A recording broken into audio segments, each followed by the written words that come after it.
Hi, it's Bruce. It's Sunday, March 22nd.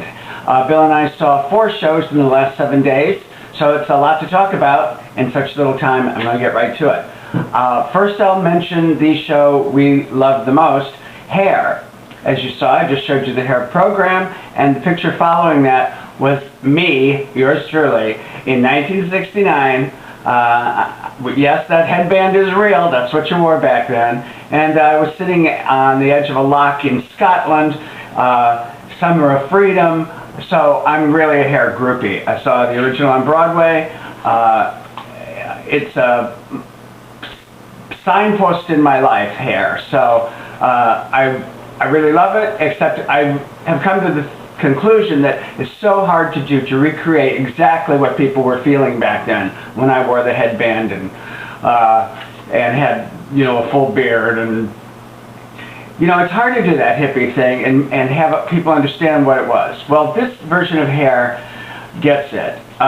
From the very beginning, Will Swenson comes out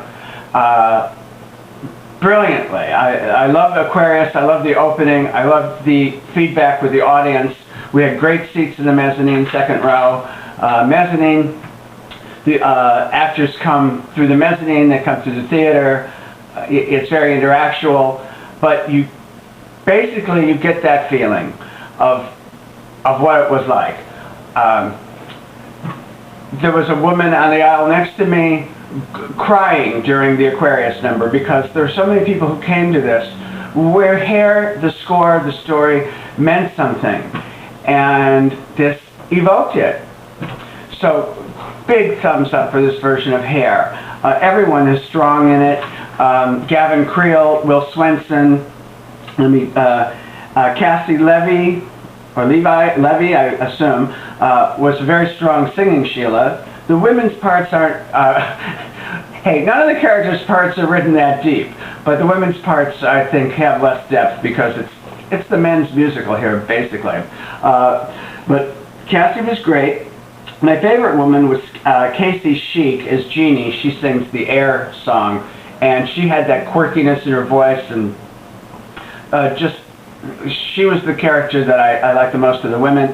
And Christy, who sings one of our favorite numbers, Frank Mills, was played by Allison Case.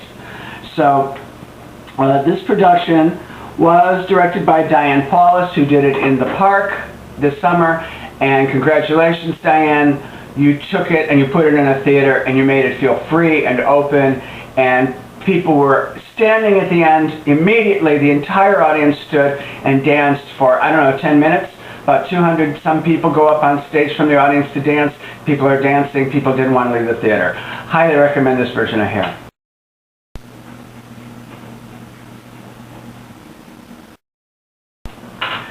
Yesterday we saw the matinee of Blithe Spirit, which also was a fantastically funny show. I've never seen Blithe Spirit on stage. I only know the plot through the musical High Spirits, which I also have never seen but know the score. Angela Lansbury, the reason to see this basically is Angela Lansbury returns after her last appearance on Broadway in Deuce.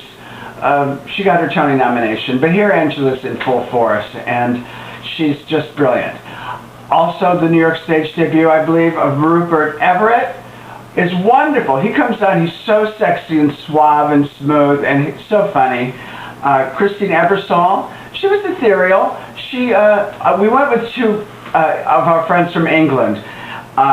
They didn't care for Christine's British accent at all. It didn't bother me because I was watching her. You know, Christine Ebersole, she has a great stage persona, but as if you're a Brit, look out. I think you might not like Christine's accent.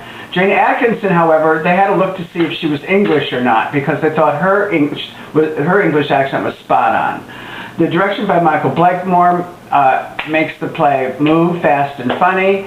It is funnier than I thought. I thought it was going to be more of a comedy of manners, which it is, but it had many more laughs in it than I thought. And there was a little bit of memory loss going on there with some of the script. Unfortunately, Angela looked like she was having a hard time in a couple of her scenes, but no one really cared, and if you didn't know, you wouldn't even have noticed. She's just a delight. It's a wonderful, wonderful comedy. I think it'll have a healthy run, and I recommend seeing it. I mean, Rupert Everett, Christine Ebersol, Jane Atkinson, Angela Lansbury, Noah Coward's Blithe Spirit. I rest my case.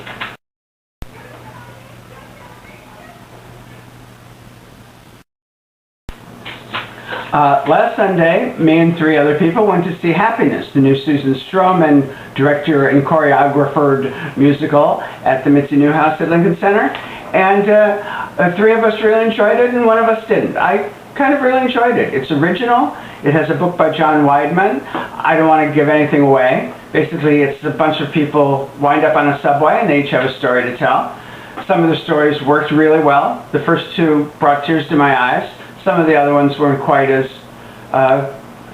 worked, but it was an early preview, and I've heard they're working on this, and some of the stories are becoming tighter and better, and it's a 2-hour musical with no intermission. I recommend seeing it. The music is by Scott Frankel and Michael Corey, who did Grey Gardens. John Weidman did the book, and the cast includes Hunter Foster at the top of his form, Joanna Gleason, who's wonderful. Her number, I think, needed some work, and I hear they're working on it. And a new person I didn't know, Sebastian Arcelis, I believe is how you pronounce his name, who's the lead, sort of like a role of Bobby and Company. Sort of things happen around him, and he has to have a denouement at the end. He was very impressive. As I said, I think they're working on it. I think it's a wonderful production. It's well directed, it moves well, it looks great, the set is great, and it's in that intimate space. So I recommend that for the more adventuresome who want to see something new.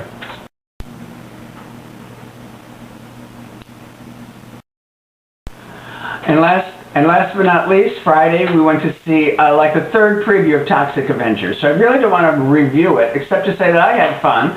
It was about an hour 45 minutes with no intermission. It's at the New World Stages.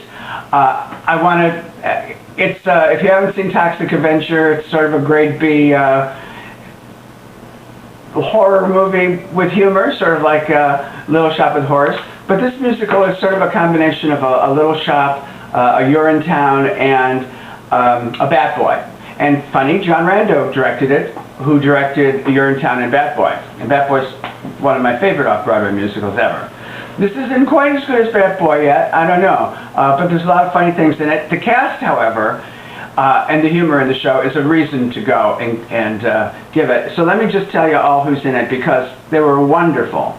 Matthew Salvador plays a lot of roles, as does Demond Green. They're sort of the Greek chorus. They play all kinds of roles, and they're brilliantly funny. Nancy Opel, one of the musical theater greats, plays 3 major roles, and actually at one point has a duet with herself. This is worth the price of admission already. And Melvin Ferd III, who becomes the Toxic Avenger, is Nick Cordero, and his girlfriend, his blind girlfriend Sarah, is Sarah Chase. I don't remember the movie that well. I don't quite remember the blind girl. Now I've got to look it up again. It was a lot of fun. It's an early preview. It's in really good shape. There's some great funny special effects that are kind of gory funny. And I think John Rando is on the right track. I think he's tightening it. It's funny. It's well cast, brilliantly acted, and it's sort of a frivolous, sort of off-Broadway horror movie musical genre thing. So give that a go. All in all, I really enjoyed all 4 shows I saw within the last week.